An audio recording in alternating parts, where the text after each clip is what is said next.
Good evening. Tracy Gary coming at you live from Shawnee, Kansas. Okay, so this is live 2 for the day. So anybody that saw I did a live this morning, actually, I gotta be honest with you, it's been a long day. I'm a little bit pooped. So I did a live real quick this morning from the parking garage at work. And one of the things, I put out some ideas out there and asked what you would like me to spend a little bit more time on. And so thank you for the feedback.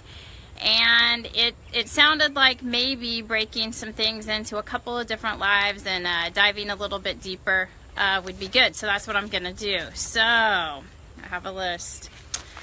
Okay, so let's get started. Facebook Lives.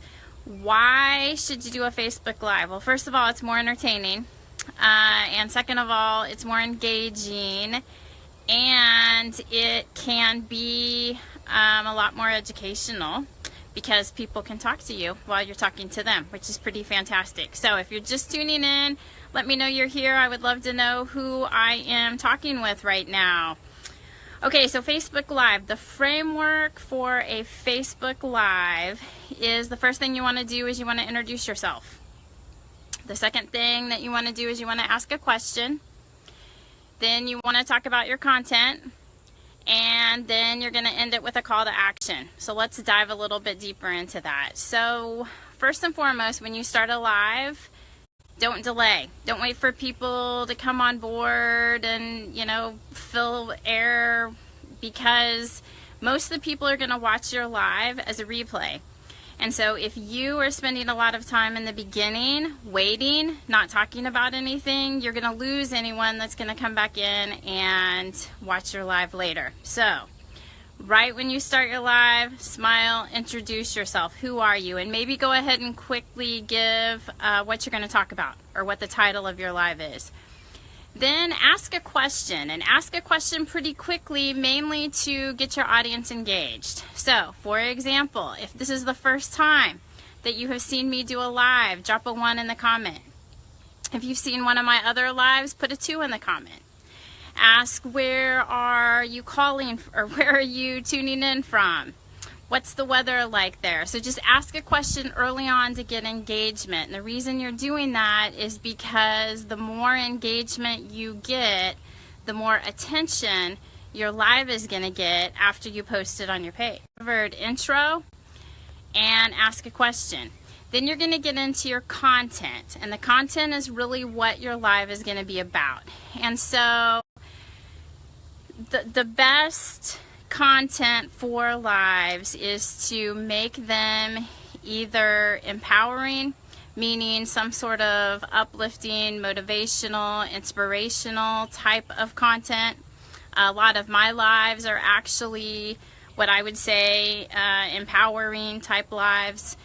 You can do entertaining lives, so maybe you are taping your children doing something, or maybe you're taping your animals doing something. Those are always really good too.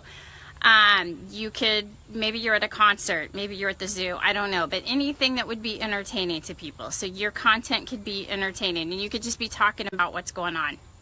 And then third is education. So that's actually what this is. So you can learn something, and then you can teach others what you learned. And so that would be an educational live, which is exactly what this is. And then the last step is the call to action. And this is what you're asking people to do. So often when I am wrapping up my live, I will ask people to, maybe I will ask them to take a step to help themselves that is right in line with my content. I also often ask individuals to click the button so that you're notified when I go live. I also say, if you got value out of this, please let me know by dropping me a comment. If you think someone else would get value out of this, please feel free to share it with them. I've also invited people to check out my blog. And so I've left my website, www.tracygary.com. So that's the basic framework and a little bit. Now, another thing that you want to keep in mind when you're doing your live is, again, you want to ask questions throughout the live. So we talked about in the very beginning, ask questions to get the audience engaged immediately. Then about in the middle, ask another question. Are you getting value out of this? Is this helpful? Or if you've spoken of a specific topic, then ask a question specific to that topic. And then obviously at the end, you can do your call to action, and part of your call to action may be to ask people to leave you a comment if they got value out of your live. Okay, quick check on my notes here. Make sure, that I covered everything. So, lives are fun, right? So for anybody that's been following me, it's now every day. Well, I think I missed Sunday. Sorry about that. Mostly every day for the last couple weeks, and I will tell you, I'm enjoying them more, and I look forward to doing them. And just like this morning when I popped in here to tell you that I was going to be late, and then here I am tonight doing a live, it's because I enjoy them, and I've committed to doing them, and I want to do them. So I hope that was very helpful, and if you got value out of this, please let me know. If you know someone else that would get value out of this, please share it with them, and I will hop back in here tomorrow morning and we'll have some more fun. Maybe we'll talk about, I can't remember, I'll have to go look to see what other ideas I got off of my live this morning. Meanwhile, be bold, be confident, have fun, and I'll talk to you tomorrow.